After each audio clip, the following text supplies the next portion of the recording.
দেখা মা। স্যার হিমু আমাকে অনেক ডিস্টার্ব করতেছে। বাহ, কি অপূর্ব! একে তো আরেকজনকে লিখতে দিচ্ছেন না, তার উপরে আপনি ধবধবে একটা সাদা খাতা নিয়ে বসে আছেন।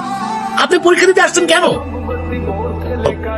এক্ষুনি আমার ক্লাসরুম থেকে বেরো যাও, বেরো যাও, Get out!